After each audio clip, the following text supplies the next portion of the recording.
Tuan Yang Dipertua, saya ingin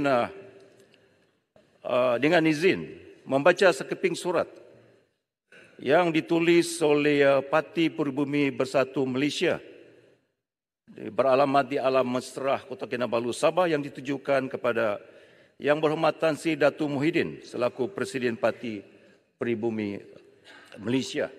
Yang surat ini ditandatangani oleh Setiausaha Badan Pimpinan Bersatu Negeri Sabah bertarikh 3 November 2022 yang lalu.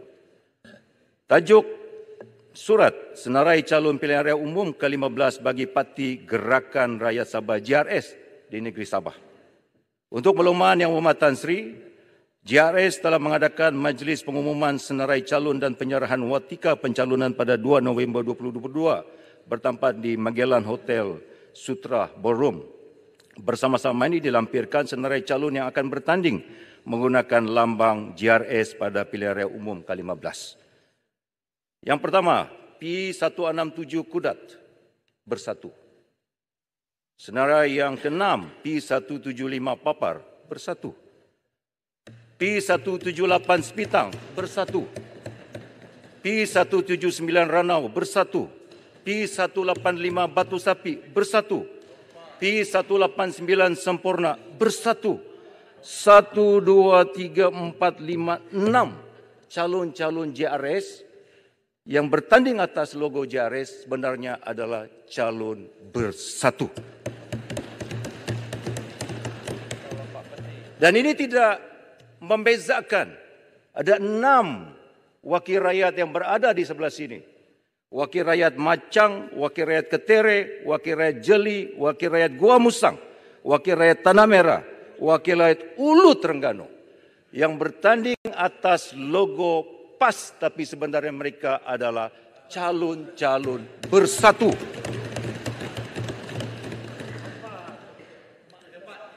Perbezaan kedudukan yang berlaku ketika ini. Mereka berada di sebelah kami di sini. Dan yang 4 orang menang daripada 6 itu berada sebelah sana. Perbezaan kedudukan ini mungkin sesuatu yang lazim sebelum ini. Tetapi dengan pindaan Perlembagaan Persekutuan dan RUU Anti Lompat Parti yang dibawa oleh kerajaan yang lalu dalam Dewan Yang Mulia ini, maka perbezaan ini mesti diperjelaskan.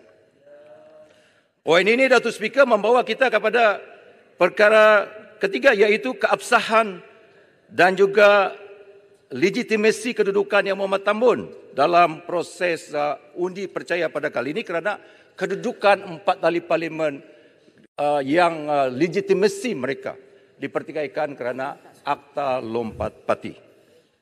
Kita semua membaca perkara 43 dalam kurungan 2 dalam kurungan A kecil. Perlembagaan Persekutuan tentang keperluan Perdana Menteri untuk mendapatkan kepercayaan majoriti dalam Dewan. Dengan itu, majoriti tersebut perlu diterjemahkan kepada bilangan ahli yang menyokong. Namun bilangan itu atau dengan izin numbers of support perlulah suatu bilangan numbers yang sah dan legitimate di kalangan ahli parlimen. Yang Berhormat Beluran menyebut baca papar tadi. Menteri duduk. Yang Berhormat menyebut papar tadi. Akan lihat bagaimana kerusi 4 ahli daripada Sabah yang menjadi masalah pokok dalam Dewan ini diputuskan kerana ia sepatutnya dikosongkan kerana melanggar Akta 49A Perlembagaan Persekutuan. Yang Berhormat Speaker, saya ingin merujuk Hansat Rasmi Dewan Rakyat bertarikh 28 Julai 2022. Mohon di mana laluan Menteri, Beluran. saya tak bagi jalan Yang Berhormat Menteri itu duduklah, bacalah peraturan mesyuarat. Di mana Menteri pada masa itu Datuk Dr. Haji Wan Junaidi bin Tuanku Jaafar telah menjelaskan yang berikut. Saya quote. Jawatan kuasa pilihan khas telah bersetuju dan mengesyorkan bahawa ahli Dewan Rakyat yang keluar daripada satu parti politik dalam satu gabungan dan menyertai parti politik yang lain di dalam gabungan yang sama atau berbeza, maka ahli Dewan Rakyat tersebut terhenti menjadi ahli Dewan Rakyat dan perlu dikosongkan kerusi. Ini kerana keanggotaan seseorang ahli Dewan Rakyat merujuk kepada keanggotaan dalam parti politik dan tidak kira sama ada parti politik itu merupakan anggota sesebuah parti gabungan atau tidak. Unquote. Itu kenyataan Menteri Undang-Undang dalam kerajaan yang lalu. Jadi tidak penting sama ada 4 ahli parlimen itu bertanding atas tiket JRS atau mewakili mana-mana gabungan tertentu, kerana yang hanya relevan sama ada mereka meninggalkan parti asal mereka.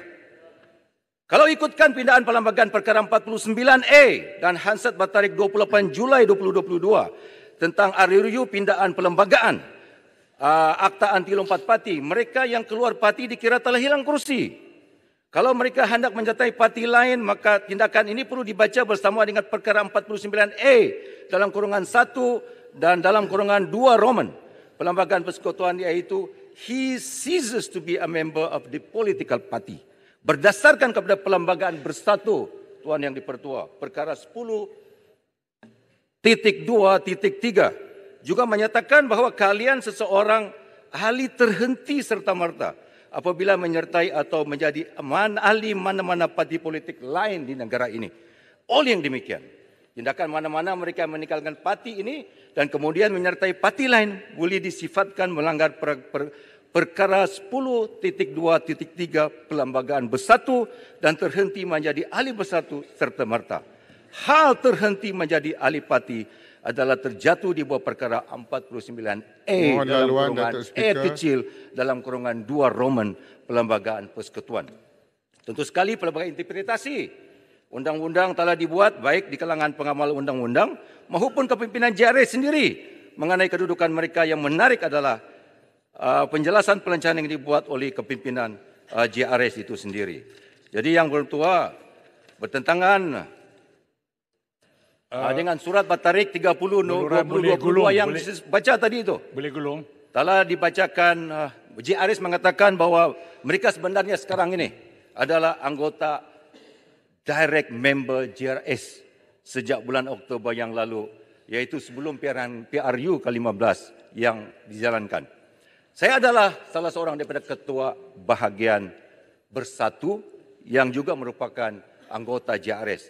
Saya ingin mengesahkan yang Tuan Yang di-Pertua bahawa perkara ini tidak pernah dilakukan oleh kepimpinan JRS. Backdating menjadi ahli JRS direct pada bulan Oktober tidak pernah dilakukan oleh kepimpinan Bersatu Negeri. Saya selaku ketua bahagian mengesahkan itu. Tidak pernah dilakukan pada bulan Oktober dan tidak pernah dilakukan bulan-bulan sebelum bulan Oktober. Tentu sekali sebagai ketua bahagian saya tahu jika perkara ini berlaku, Yang di-Pertua, they become direct member of JRS secara direct member. Tetapi istilah dan roh direct member dalam perlembagaan JRS itu perlu diperjelaskan. How can you are member of Bersatu menjadi member direct JRS? Okay. Tidak ada keperluan. Jadi sebenarnya ini semua dibuat untuk backdate, menjustifikan tindakan mereka yang bercanggah dengan peraturan 49 Perlembagaan Persekutuan. Jadi saya minta Yang Hormat Speaker, perkara ini perlu diperhalusi, disesuaikan dengan Perlembagaan Persekutuan, RUU Anti Lompat Parti untuk memperjelaskan kedudukan 4 ahli parlimen yang bertanding atas tiket JRS tetapi sebenarnya roh kalian mereka adalah Bersatu. Baik, terima kasih. Habis dah? Habis. Ini perkara penting, Muhammad. Betul, saya faham. Usul hari ini adalah usul keabsahan. Ya. Vote of confidence. Betul. But you have 4 members here Ya. yang dipertikaikan legitimasi mereka. InsyaAllah. Sebab tu saya cadangkan agar usul ini kita tangguh. Betul. 21 hari supaya keabsahan mereka sebagai ahli dewan ini dapat ditentukan. Kemudian kita adakan vote of confidence ini di dewan ini. Let boleh bagi laluan? berjelaskan legitimasi mereka minta laluan. mengikut peraturan perkara 49A Perlembagaan Yang Persekutuan. berhormat, laluan, Yang berhormat. Yang berhormat.